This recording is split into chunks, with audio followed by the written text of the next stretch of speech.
안녕하세요. 자녀교육 정보 채널 드림맘입니다. 오늘 여러분들에게 아주 특별한 게스트를 모셨는데요. 공부의 신이죠.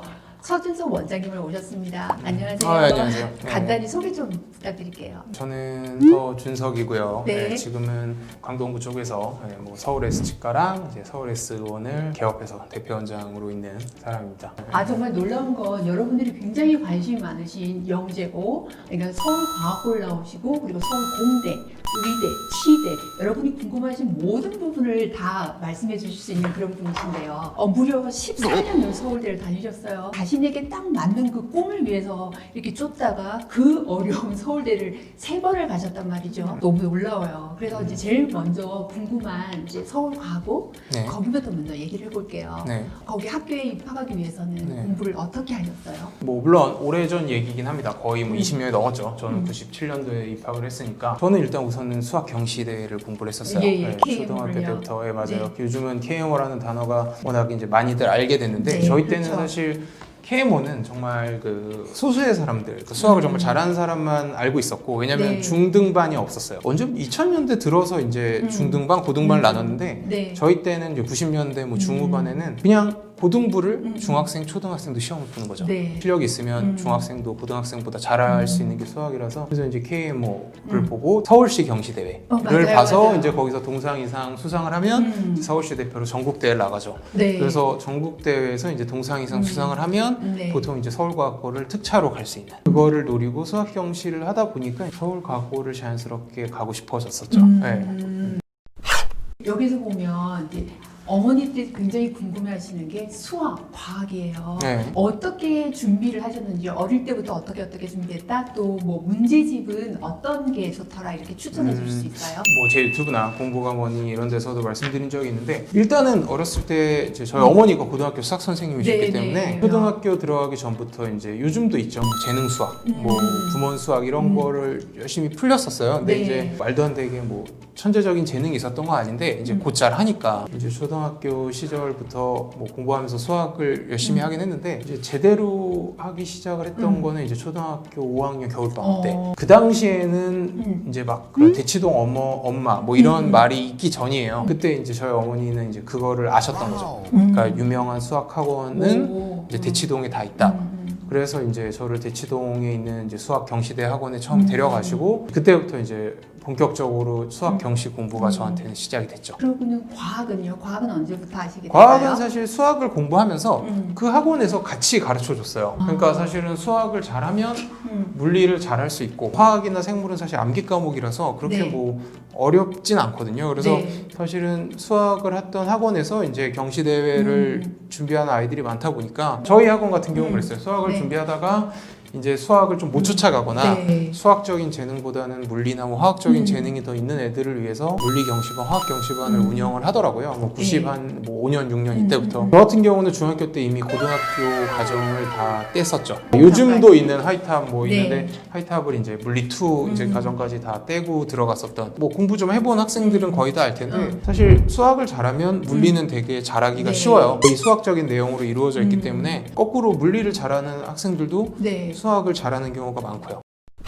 그러니까 초등학교 5학년 때부터 본격적으로 준비를 하신 거고 그 이전에부터도 원래는 수학하고 과학은 좀 이렇게 베이스가 돼 있었던 거죠. 친숙하긴 했었죠. 근데 또 하나가 사실 이렇게 내신이라는 부분이 요즘에 내신이 되게 강해졌어요. 그러니까 맞아요. KMO나 이런 것들이 약간 희석이 되고 원장님은 쭉 전교 1등을 하셨어요. 그렇죠? 네, 맞아요. 그 비법을 쭉은 굉장히 아니고 가끔 2등, 3등도 하긴 했는데 네. 그러니까 그게 되게 힘들었어요. 특히 중학교 때는 이제 경시대 수학 경시랑 내신을 다 챙겨야 되기 때문에 한쪽에만 특화된 애들도 분명히 저희 때도 있었어요. 그러니까 수학 경시, 물리 경시 같은 거 안 하고 내신만 챙겨서 그렇죠. 암기 과목도 열심히 하고 이래서 나는 네. 과학고나 외고를 네. 지망한다. 네. 그리고 나는 이제 내신, 암기 과목 이런 건 잘 못하니까 네. 그냥 수학, 과학만 열심히 해서 경시로 과학고를 노리겠다. 하자. 근데 이제 저는 어떻게 하다 보니까 네. 뭐 놓치기 싫은 것도 있고 둘 다 잡을 수 있는 능력이 있었기 때문에 왜냐하면 초등학교 1학년 때부터 계속해서 반에서 1등을 했으니까 네. 암기 과목도 어느 정도 노하우도 있었고 재능도 있었고 전교 1등은 1등대로 하면서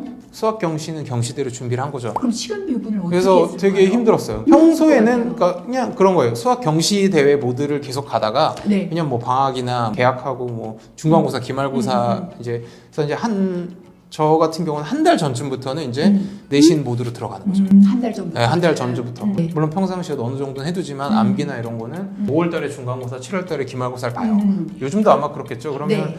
이제 보통 이제 4월부터 4월과 6월은 학원을 가긴 가지만 경시대 공부는 일단 좀 접고 이제 암기 과목 외우고 뭐 국어, 영어 이런 거 공부를 하는 거죠. 중간고사 끝나고 기말고사가 끝나면 또 다시 경시대 대치당. 근데 이제 좋은 게 뭐냐면 네. 그 방학이라는 게 있으니까 그때 이제 거의 저 같은 경우는 대치동 학원에서 살았죠. 네. 아침에 뭐 7, 8시에 대치동 학원에 깨서 가서 네. 밤 11시, 12시까지 대치동 학원에 있는 그 과정을 방학 동안 했어요. 그래서 음. 그러면 이제 경시대 공부가 방학 동안 소위 말해서 빡세게 되는 거죠. 그래도 절대로 안 쉽거든요. 막상 해보면. 되게 힘들었어요. 굉장히 오히려 힘들어요. 이거 경시랑. 계약을 손꼽아 기다렸던 기억이 있어요. 왜냐하면 방학 때 너무 힘드니까 그러니까. 공부한다고 너무 집에도 없고 놀러 가지도 못하고 오히려 계약을 하면 적어도 학교에서는 쉴 수 있으니까 조금 뭐 학교에서 실세. 학교에서 쉬든 전교 1등하면서. 그렇죠. 왜냐면 수업을 그렇게 열심히 안 들어도 되니까 네. 학교에서 좀 쉬고 오히려 그 중에도 그러니까 이게 되게 안 좋은 거긴 한데 학교에서 공부를 하긴 했는데 학교에서 학교 공부를 한 게 아니라 학교에서 이제 저녁부터 갈 학원 숙제나 학원 네. 공부를 했죠. 보통 일반 학생들은 자기 마인드 컨트롤 하기가 진짜로 어려워요. 공부가 너무 안 된다, 스트레스 빡 쌓인다, 막 이럴 때.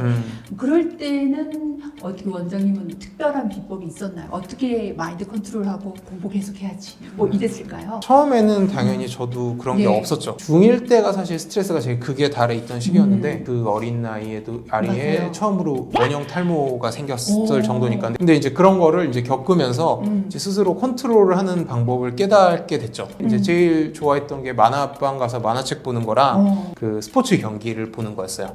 농구나 야구 시합 같은 걸 TV로 보고 뭐 저희 때는 인터넷 이런 게 활성화되지 않았기 때문에 PC방도 없었고 컴퓨터는 집에 있긴 했지만 뭐 요즘처럼 그런 인터넷이 되는 컴퓨터는 아니어서 그냥 만화방 가는 거 그다음에 스포츠 경기 가끔 보는 거 그걸로 이제 마인드 컨트롤을 했다는 그러니까 거죠. 스트레스를 풀었던 거죠. 네. 그리고 마인드 컨트롤 자체는 초등학교 심지어 중학교 때까지도 되게 엄마 말을 잘 듣는 학생이었기 때문에 완전 지금 생각을 해보면 어머니들 그러니까, 굉장히 부러워하실 그러니까 엄마 거예요. 말을 잘 듣는다는 게 뭐 그런 게 아니라 그러니까 어머니가 너는 1등을 해야 돼. 전교 1등을 해야 돼. 라고 어렸을 때부터 이렇게 거의 세뇌식으로 얘기를 해주셨거든요. 네. 그게 이제 약간 어느 순간 내가 전교 1등이나 뭐 반에서 1등을 놓치면 뭐 부모님한테 되게 큰 못할 짓을 하는 것 같다는 느낌을 받게 해주셨어요. 그러다 보니까 초등학교 때는 그냥 맹목적으로 공부를 한 거고 네. 중학교 한 1학년, 2학년 무렵쯤부터는 이제 실제로 내가 전교 1등을 하고 수학경에서 상을 받으면서 그거에 대해서 뭔가 좀 쾌감 같은 게 좀 생기고 네. 그러면서 약간 두 가지가 동시에 공존됐죠. 제 스스로의 기쁨과 목표가 있었고 과학고를 어떻게 해서든 가야겠다라는 목표와 또 이제 부모님의 기대에 부응을 해야겠다라는 네. 두 가지가 그 어린 시절에 저를 네. 약간 지배를 했었죠. 그게 이제 마인드 컨트롤이 됐었던 것 같아요. 그러니까 네. 절실해졌던 거죠.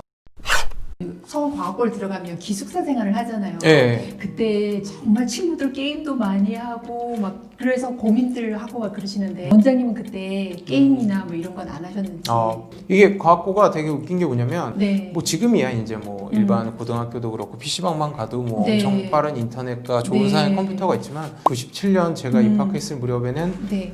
PC방도 없고 집에도 인터넷 안 되는 인터넷이 되는 컴퓨터도 없던 시절이에요. 인터넷이란 게 없었죠. 근데 97년에 검색해보면 나올 겁니다. 우리나라에 빌 게이츠가 와요. 근데 그 사람이 와서 우리나라에 제일 먼저 한 게 이제 청와대를 방문했다가 그 다음에 이제 서울과학고에 옵니다. 서울과학고에 와서 그 당시에 최고급 컴퓨터와 인터넷 시설을 기증을 해요. 그래서 제가 고1 때 그렇죠. 그걸로 이제 저런. 처음 저는 그래서 97년도에 처음 이제 야후라는 거를 알았고 그때도 야후가 있었습니다. 네, 이제 초고속 인터넷이 깔리면서 네, 그걸로 네. 이제 막 수업도 하고 그랬지만 이제 저같이 한창 놀 시절의 아이들은 게임도 하고 예, 그런 걸로 이제 미국의 각 사이트를 다 들어가서 놀기 네. 시작을 하죠. 게임하기 되게 좋은 환경이에요. 네, 예, 네, 지금도 게임 때문에 잠을 못 자서 엄청난 신고 기숙사마다 껐다 기숙사마다 소위 요즘으로 치면 초고속 와이파이 같은 게 다 깔려 그렇죠. 있을 겁니다. 물론 그걸로 공부를 하기도 하지만 당연히 놀 때 이용을 할 수도 있어서 어떻게 그 게임 그 재밌는 게임을 이렇게 공부와 병행할 수가 있었어요? 저만 그랬던 게 아니라 과학고에 들어온 대부분의 저를 포함한 친구들은 소위 말해서 어느 정도 경지에 오른 애들이 이제 서울과학고로 오거든요. 그렇죠. 조절을 할 수가 있어요. 그러니까 조절을 하는 게 아니라 저 같은 경우도 이미 고등학교 수학, 과학, 영어 과정을 다 거의 다 뗀 채로 네. 들어왔기 때문에 공부를 굳이 안 해도 음. 어느 정도 성적이 계속 나오는 거죠. 게임을 그렇게 하고 놀아도 뭐 딱히 겉으로 봤을 때 성적에는 지장이 없는 그리고 중학교나 뭐 초등학교 때는 10시간을 해서 얻을 수 있는 학습량을 네. 이제 노하우나 어느 정도 감각이 생겼기 때문에 네. 한두 시간만 해도 그 정도 성적을 낼 수 있는 법을 다 알고 오거든요.